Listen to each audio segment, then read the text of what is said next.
So in here, I was just talking about why limit? Why have a limit on what you can have? Why put a limit on your mind to what you can think or the possibilities for Initially, the yourself? market was bad where we really had to pay them to take it, which didn't make sense to me. Mhm. So though initially I didn't necessarily look to be like a landlord per se, but that didn't make sense to me. So I held on to it.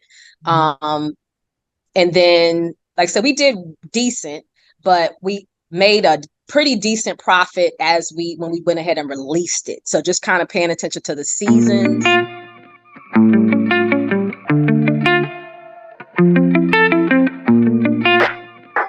Before we get started today, I want to introduce our guest, Miss Tiffany Sneed, my sister, my youngest sister, actually. Welcome, Tiffany. All Thank you. Thank you. right, so today we're going to start off talking about day 6 from the book, Make Dollars and Cents. Hopefully, everybody has that by now. All right, so day 6 is called I Don't Want the Pie in the Sky. So, from this day or from this chapter, I was talking about limits, placing limits on yourself, right? And then I was just saying in here, like, you don't really have to. You think you don't want so much, but then when you look at it, like you would like to take a nice vacation, you would like to go to nice restaurants, you want nice clothes, you want to be able to provide nice things for your family, right? Even a nice home. So you need money for all those things. You need money Yep. for all those things, right? So in here, I was just talking about why limit? Why have a limit on what you can have? Why put a limit on your mind to what you can think or the possibilities for yourself?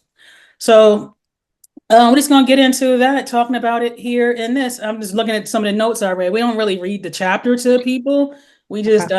We just talk about it and just discuss like our thinking on it. So I Okay. felt like in this day, I was really discussing mindset cultivation. Like permit yourself to think bigger. Like Mm-hmm. I keep hearing because I'm always constantly feeding myself more information on being productive and not just thinking about things, but actually, like I said, being productive, executing. So permitting yourself is why not think abundantly? Why not think abundantly? Like the Bible says, God, He's a my father, He's almost a cattle is on 1,000 hills. Mm-hmm. It didn't say how many cattle though. Right. Right? So it's kind of gonna be covering 1,000 hills. And even 1,000 hills, that's still not a limit, because the Mm-hmm. Bible also says the earth is the Lord's and the fullness thereof. All right. So it's boundless. That's what mindset. Yeah, I even need to get into myself because I do realize that I place some limits on myself as well.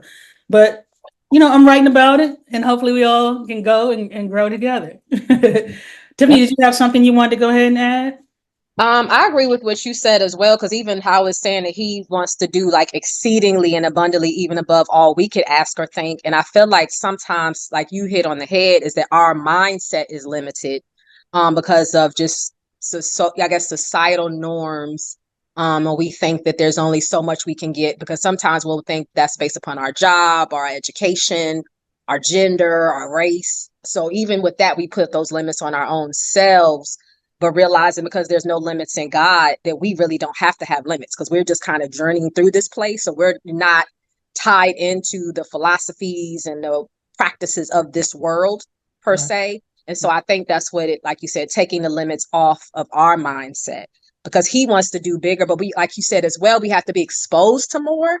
I Mm-hmm. feel like so even having the conversations and this books of being exposed to more expand your horizon, help you to enlarge in your territory so that you can even desire for more. Mm-hmm. And even it's not even all about like going somewhere else, but even like writing your own city. You Mm-hmm. know that there are basically two sides to every city. Absolutely. There's a side where you might live, or I'm just gonna say, sorry, I'm not even gonna say where you might live, but I'm gonna just say like the side where the people with less income live. And Mm-hmm. then there's the middle class or the upper middle class people. Mm-hmm. Then you may actually have some people that are extremely wealthy in Absolutely. that same city, in a Mm-hmm. different part of the city. They don't really come through your neighborhood. You don't even go through their neighborhood. So Mhm. expanding your mindset could even be that. Go to those neighborhoods, go and Yeah. see what's going on. Yep. Think about it. Ask yourself, how did they get that? Hmm. What do they do for a living? All those kind of things. So for me, that once again, this chapter is talking about mindset cultivation. So even asking yourself those two simple questions, how did they get that? What do they do? Like what are the Hmm. steps towards that? All those kinds of things. I do want to read this line here from this chapter from this day. Truly wealthy people can't count all their money because they are making money from their different assets. Hmm. That's the part. Start where you are. Start where Right. you are. Start getting Yeah. something, doing something. Because if you've been watching these videos and following, through the book with us, you'll see that, we talked about even if you just got to start with $1, Hmm. start somewhere.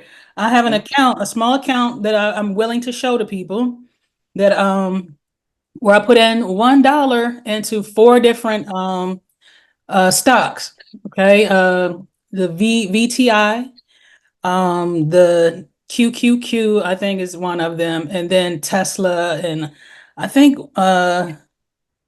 Nvidia. Tesla and Nvidia, I think, are the two other companies that I have in there. But I forgot because I got so many different little portfolios. But all of those are in one of my portfolios. May not be in the same one, but they're in my portfolio.